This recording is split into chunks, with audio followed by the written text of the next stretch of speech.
Welcome to Baz Travels. After driving 14,826 kilometers through 24 states and Washington, D.C., I've seen rocket launches to the Grand Canyon and Hoover Dam. I've explored Route 66, ghost towns, deserts, snow, and beaches on both coasts.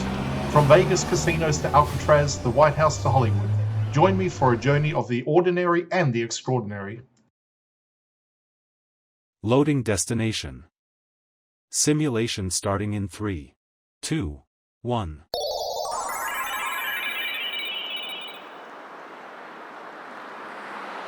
To look around, move your phone or tablet.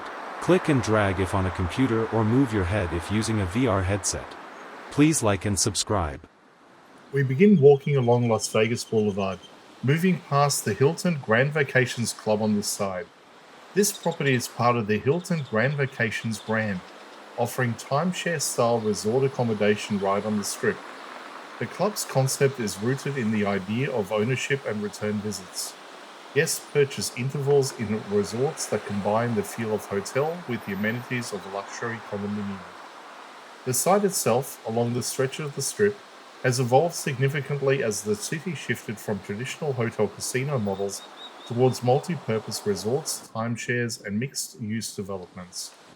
The Hilton Grand Vacations Club fits into this trend, a place designed for longer stays, comfortable suites, and resort-style living rather than just gaming. Now across the boulevard on the left, the Fontainebleau Las Vegas dominates the skyline with its tall blue tower. Its story stretches back far beyond its grand opening. The project was first announced in 2005, with construction beginning in February 2007 on a site previously home to the El Rancho and Algiers hotels. By 2008, the tower had topped off at 67 stories, making it the tallest occupiable building in Nevada. But the global financial crisis hit and the project stalled. Entering Chapter 11 bankruptcy in 2009, halted at around 70% completion. For several years, the shell of the Fontainebleau stood idle, a symbol of boom and bust cycle in Las Vegas development. In 2021, the original developer reacquired the project and construction resumed. The resort finally opened in December 2023 at a cost of approximately $3.7 billion US, making it one of the most expensive resorts built in the city. The building's height at 737 feet, the scale of its rooms, casino and amenities, and the prolonged story of its financial difficulties all reflect how the Las Vegas Strip has changed. Large projects, long timelines, global investment, and heavy risk. The Fontainebleau set a new benchmark in both ambition and complexity for the resort sector. Between the Hilton Grand Vacations Club and the Fontainebleau lies a stretch of boulevard that blends older hotel campus-style resorts with the newer high-rise towers. This section illustrates the transition of the Strip from classical motel-style clusters towards the megastructure resorts of today. In one direction you have timeshare-driven Hilton property, in the other a massive luxury resort built over 2 decades of planning, delays and reinvention. As you walk this area, the sidewalk passes by retail fronts, advertising signage, service roads and parking structures that support these large resorts. The tale of this block is not just one of buildings, but of shifting business models, from casino-first resorts to integrated property portfolios, from rapid construction in boom years to the long pause of economic downturn.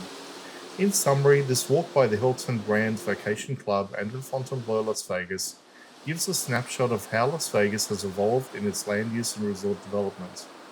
The Hilton property represents the timeshare and occupancy-focused side of the market. The Fontainebleau embodies mega resort scale, luxury ambition, and returns on hold.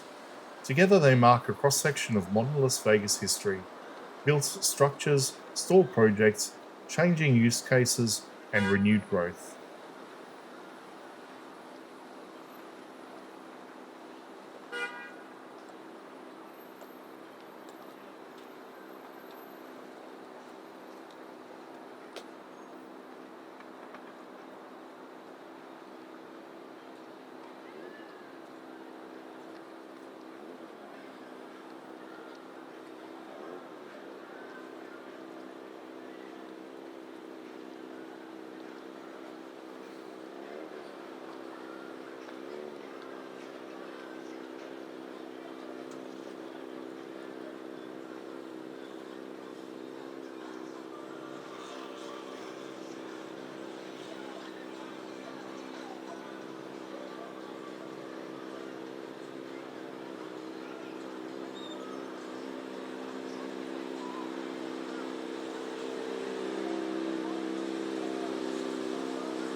Simulation terminated. Please comment, like and subscribe.